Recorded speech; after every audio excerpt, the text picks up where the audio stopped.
और आपकी जानकारी के लिए बता रहा हूँ कि जो सीता मैया थी ना, भगवान राम की पत्नी, वो तो खड़े खड़े लक्ष्मण रेखा पार कर चुकी थी, रावण के साथ भाग गई थी, अपनी मर्जी से गई थी।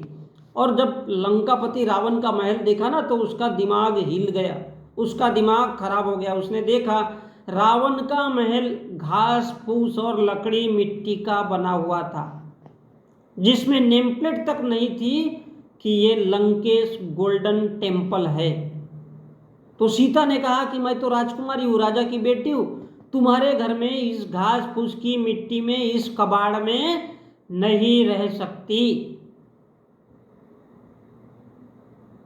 लक्ष्मण रेखा पार करके गई थी। तो रावण ने मजबूरी में उसको कहा कि ठीक है, अगर तू यहाँ नहीं रहना चाहती तो अशोक वाटिका में उसको रख दिया। गार्डन था, वो खेत था, अशोक वाटिका, यानी अशोक वाटिका, अशोक का गार्डन उस जमाने में भी था, क्योंकि उसके पास कोई जगह ही नहीं थी, घास फूस का मिट्टी का मकान। बोले तेरे को कहा यहाँ से रखो।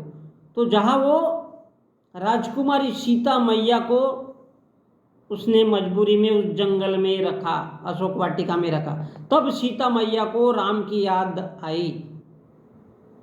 बोले यहाँ सड़ा पड़ा खाना मिलता है। बोले राम, लोग कहते थे कि रावण की लंका सोने की है, रावण की लंका सोने की है, ये तो खुद ही साला भिखारी है। और बोले मैं राजकुमारी, मेरे राम तू मेरे को लेने के लिए आ जा।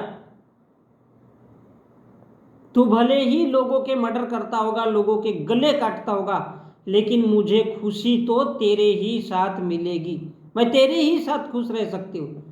और तब उसने आवाज लगाई थी राम राम, तब राम पुकारी, हनुमान वर्णन करता है, और हम ही देख चिन्हेऊ पटडारी।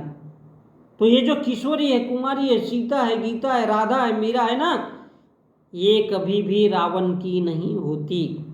विचारों से अच्छा होने से पेट नहीं भरता इन औरतों का, राधा का, मीरा का, सीता का।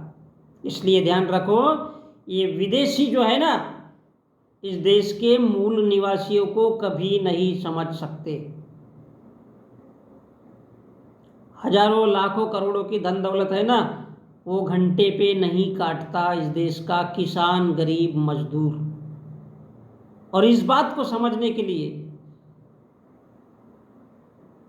84 लाख योनियों में अगर वो जन्म ले लेना विदेशी, तो भी नहीं समझ सकता।